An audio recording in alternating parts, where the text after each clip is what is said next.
নমস্কার বন্ধুগণ, football tube আপনাদের সকলকে জানাই স্বাগত। আজকে আমরা ইন্ডিয়ান ফুটবলের সাথে ওয়ার্ল্ড ফুটবলের দুটো আপডেট নিয়ে চলে এসেছি। তো আর দেরি না করে শুরু করা যাক। প্রথমে চলে আসছে কিন্তু জোসে মরিনোর কথা। জোসে মরিনো কিন্তু ফেনেরবাচে অ্যাজ এ কোচ সাইন করতে চলেছে, এরকমই কিন্তু আপডেট বেরিয়ে আসছে। তো এটা কিন্তু খুব ভালো ব্যাপার যে তিনি আবার কোচিংয়ে ফিরছেন। আর এরপরে চলে আসছি অ্যাঞ্জেল ডিমারিয়ার কথা। অ্যাঞ্জেল ডিমারিয়া কিন্তু ইন্টার মায়ামিতে মেসির সাথে খেলতে চলেছে এবং সেটা কিন্তু ব্রেক করেছে ইএসপিএন আর্জেন্টিনা। তো ইন্টার মায়ামিতে কিন্তু লুইস সুয়ারেজ অলরেডি সাইন করেছে, সার্জিও বুস্কেত রয়েছে মেসির সাথে, এবার কিন্তু চলে গেল অ্যাঞ্জেল ডিমারিয়াও। তো এবার এটাই দেখার যে এই প্লেয়ারগুলো ইন্টার মায়ামিকে এইবারের এমএলএস জেতাতে পারে কিনা। এরপরে চলে আসছে আমাদের ইন্ডিয়ান ফুটবলের আপডেটে। ইন্ডিয়ান ফুটবলে কিন্তু প্রথমেই চলে আসছে মেহতাব সিংয়ের আপডেটে। মেহতাব সিং কিন্তু ন্যাশনাল টিমের ক্যাম্প ছেড়ে দিয়েছে ডিউ টু পার্সোনাল রিজন।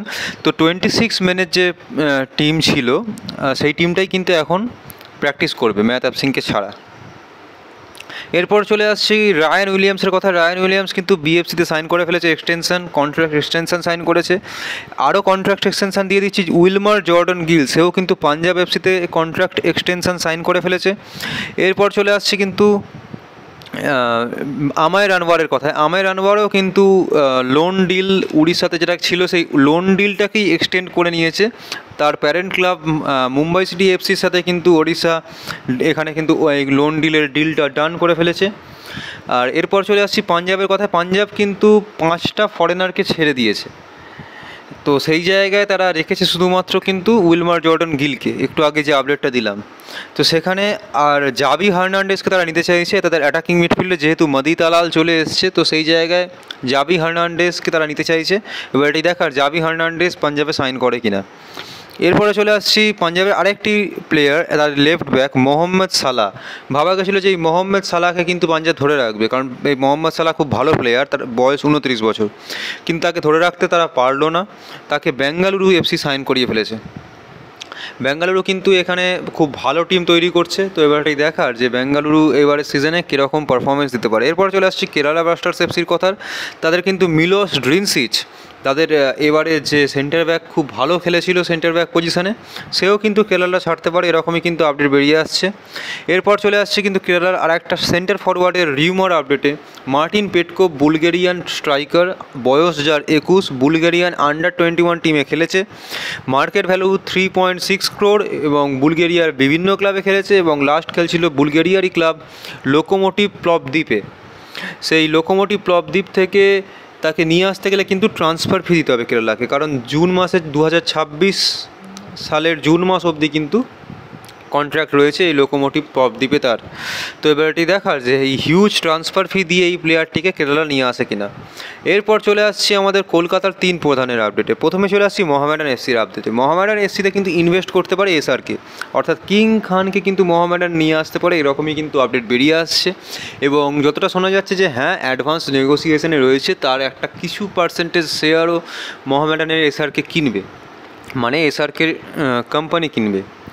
এবার ব্যাপারটা হচ্ছে কি, মোহামেডানের ম্যাক্সিমাম শেয়ার রয়েছে বাংকার হিলের কাছে, কিন্তু এসআরকে বা এই ধরনের কোনো বড় সেলিব্রিটি যদি কোনো ফুটবল ক্লাবের সাথে যুক্ত হয়, তখন ওই ফেস ভ্যালু দিয়ে কিন্তু মোহামেডানের বা বাংকার হিলেরও কিন্তু শেয়ার আপ হয়ে যাবে এবং মোহামেডানের প্রচুর সাপোর্টার বাড়বে, মাঠে অনেক সাপোর্টার আসবে, এসআরকে দেখার জন্যই প্রচুর সাপোর্টার আসবে, যেরকম কলকাতা নাইট রাইডার্সকে নিয়ে হয় আর কি। তো সেই জায়গায় এসআরকে আসার পরে হয়তো আরও বলিউড সেলিব্রিটিস কিছু থাকবে যারা হয়তো বিভিন্ন ফুটবল ক্লাবে, আইএসএল ক্লাবে ইনভেস্ট করতে চাইবে। তো দেখা যাক যে এসআরকে মোহামেডানে আসে কি না। দেখো, এই ধরনের সেলিব্রিটিরা আমরাও চাই যে আসুক, ইনভেস্ট করুক, এবং আমি খুব চাইবো যদি এসআরকে মোহামেডানের 2-3টে ম্যাচে অন্তত আসতে পারেন কলকাতায় না হোক, যদি উনি মুম্বাইয়ের সাথে যখন খেলা হবে মুম্বাই ফুটবল অ্যারেনাতে যাক, কিন্তু যাক, এতে কি হবে, ফ্যান এঙ্গেজমেন্টটা বাড়বে, মোহামেডানের ফ্যান এঙ্গেজমেন্টটা বাড়বে। আর এই ফ্যান এঙ্গেজমেন্ট কিন্তু দরকার আছে, মোহামেডান বলো বা ফুটবল ক্লাব যে কোনো বলো, তাদের কিন্তু এই ফ্যান এঙ্গেজমেন্ট দরকার আছে। তো এবার এটি দেখার যে এসআরকে মোহামেডানে আসে কিনা। আর এসআরকের এই আপডেটটার পরে কিন্তু আর একটা বড় আপডেট বেরিয়ে আসছে। মোহামেডান কিন্তু সাইন করিয়ে ফেলেছে মৌরতাদা ফলকে। মৌরতাদা ফল যে কিন্তু ওড়িশাতে খেলছিল, সেনেগালিস ডিফেন্ডার, বহুদিন ধরে ভারতে খেলছে, প্রথমে গোয়া, তারপরে মুম্বাই, তারপরে কিন্তু লাস্ট খেলছিল ওড়িশাতে, সেখান থেকে কিন্তু মোহামেডানে সাইন করে ফেলেছে, এরকমই কিন্তু আপডেট বেরিয়ে আসছে। এরপর চলে আসছি ইস্ট বেঙ্গলের আপডেট। ইস্ট বেঙ্গল কিন্তু 4টে জুনিয়র ছেলেকে সাইন করিয়েছে, মোস্টলি কিন্তু সিএফএল টিমের জন্য। এবারে ব্যাপারটা হচ্ছে যখন সিএফএল হবে সেই সময় ডুরান্ডো হবে, আবার এএফসি চ্যাম্পিয়ন্স লিগ 2 কোয়ালিফায়ার রাউন্ডের ম্যাচও থাকবে। তো অবশ্যই senior team AFC champions league 2 খেলতে যাবে, তো সিএফএলের সাথে হয়তো ডুরান্ডের ইনিশিয়াল কিছু ম্যাচেও এই জুনিয়র ছেলেগুলো ফিচার হতে দেখা যেতে পারে।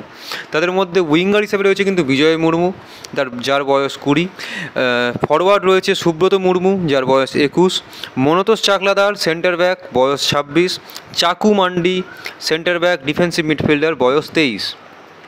এরপর চলে আসছি জর্ডন এলসের কথা। জর্ডন এলসে কিছু জায়গা থেকে শোনা যাচ্ছে যে ইস্ট বেঙ্গলে কন্ট্রাক্ট এক্সটেনশানে সাইন করতে পারে, আবার কিছু জায়গা থেকে বলা যাচ্ছে না, ক্লাব তাকে এক্সটেনশানে সাইন করালেও তাকে আইএসএলে রেজিস্টার করবে না, অর্থাৎ তাকে এএফসি কম্পিটিশনের জন্য হয়তো রেখে দেওয়া হতে পারে, যেখানে সে আইএসএলে আনরেজিস্টার্ড হয়ে থাকবে, অর্থাৎ 7 নম্বর বিদেশি হয়ে থাকবে। এবং এএফসি কম্পিটিশনে যেহেতু 6টা বিদেশিকে খেলানো যায়, তো একটা এক্সট্রা ফরেনারকে অবশ্যই রাখাটা ভালো। কিন্তু সেই ফরেনারটা রেখে কতটা কাজ হবে জানি না, কারণ সেই প্লেয়ারটা কি থাকতে চাইবে সারা বছর বসে শুধুমাত্র ওই 3-4টে ম্যাচের জন্য, যেরকম এবারে নাসের এল খায়াতিকে মুম্বাই করেছিল। তো এবার এটাই দেখার যে জর্ডন এলসে আলটিমেটলি ইস্ট বেঙ্গলে এক্সটেনশন সাইন করে কি না। লাস্ট ইস্ট বেঙ্গলের আরেকটা আপডেট দিয়ে দেবো ডায়মন্ড টাকোসকে নিয়ে। অলরেডি আমি জানিয়েছিলাম, বিভিন্ন ইউটিউব চ্যানেল থেকে কিন্তু এই গুজব ছড়িয়ে দেওয়া হয়েছিল যে মুম্বাইতে ডায়মন্ড টাকোস সাইন করছে, কিন্তু আমি বলেছিলাম না, ডায়মন্ড টাকোস থাকছে ইস্ট বেঙ্গলেই, মুম্বাইতে যাচ্ছে না। সেই ভিডিও যদি না দেখে থাকেন, ওপরে লিঙ্ক ফ্ল্যাশ হচ্ছে, সেখান থেকে দেখে নিতে পারেন।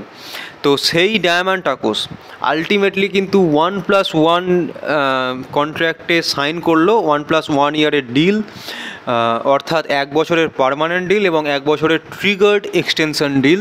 সেটা কিছু কন্ডিশনের ওপর দাঁড়িয়ে থাকে এবং সেটা থাকে ক্লাবের হাতে। তো সেই ডিলে কিন্তু সাইন করলো, এবং যেটা শোনা যাচ্ছে যে পার ইয়ার তার স্যালারি সমস্ত ট্যাক্স মিলিয়ে তার স্যালারি হবে কিন্তু 4 কোটি টাকা। তো এটা একটা হিউজ অ্যামাউন্টের স্যালারি দিয়ে কিন্তু ইস্ট বেঙ্গল তাকে নিয়ে আসছে। তো এবার এটি দেখার যে ডায়মন্ড টাকোস ইস্ট বেঙ্গলে এসে কীরকম খেলতে পারে। আর লাস্ট মোহনবাগানের আপডেটে চলে আসছি। মোহনবাগান কিন্তু যা শোনা যাচ্ছে 40-45, আবার কিছু জায়গা থেকে শুনছি 100-র বেশি, জানি না এক্স্যাক্ট নাম্বারটা আমারও জানা নেই, যে কত প্লেয়ারকে তারা শর্টলিস্ট করেছে। কোনো ইনিশিয়াল কন্ট্রাক্ট বা কোনো কন্ট্যাক্ট কারোর সাথে করা হয়নি, শর্টলিস্ট করা হবে কন্ট্রাক্ট তাদের পাঠানো হবে, কন্ট্যাক্টও তাদের সাথে করা হবে। কখন? যখন ইউরো কাপে, হ্যাঁ ঠিক শুনছেন, যে 2024-এর যে ইউরো, সেখানে তারা ফিচার হবে এবং সেখানে কীরকম পারফর্ম করবে সেটা দেখে কিন্তু মোহনবাগান তাদেরকে কন্ট্যাক্ট করবে। যেরকমভাবে ইউরো 2020 থেকে জনি কাউকোকে নিয়ে আসা হয়েছিল। এবার আপনারা ভাবতে পারেন, তাহলে কি স্পেনের কোনো প্লেয়ার, মানে স্পেন ন্যাশনাল টিমে যে খেলবে বা জার্মানি ন্যাশনাল টিমে যে খেলবে বা ইতালি ন্যাশনাল টিমে যে খেলবে, সে কি আসছে? তাহলে এই ভাবনাটা হচ্ছে বোকামির ভাবনা। কারণ তার এই ইতালি, জার্মানি, স্পেনের ন্যাশনাল টিমে কোনো খেলা প্লেয়ার সে ইউরোপে, মোহনবাগান তো দূরে থাক, ইউরোপের টপ 5 লিগের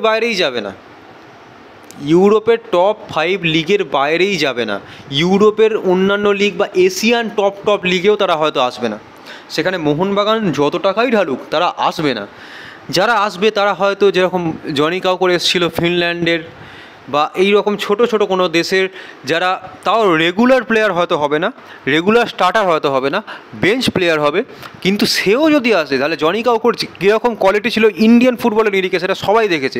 কিন্তু সে এইরকম প্লেয়ারও যদি আসে, সেও কিন্তু মোহনবাগানে এসে অবশ্যই ভালো খেলতে পারে। তবে এটি দেখার যে এইবারের ইউরো কাপে মোহনবাগান সমর্থকরা কতটা ভালোভাবে নজর রাখে, কারণ ইউরো কাপ থেকে কিন্তু প্লেয়ার আসতে পারে, এরকম কিন্তু আপডেট বেরিয়ে আসছে। তো আজকের ভিডিও ছিল এইটুকুই। ভিডিও ভালো লাগে ভিডিওকে লাইক করুন, শেয়ার করুন এবং চ্যানেলটিকে অবশ্যই সাবস্ক্রাইব করুন, যাতে এরকম ভিডিও আপনারা আরও দেখতে পারেন। তো আজকের জন্য গুড বাই।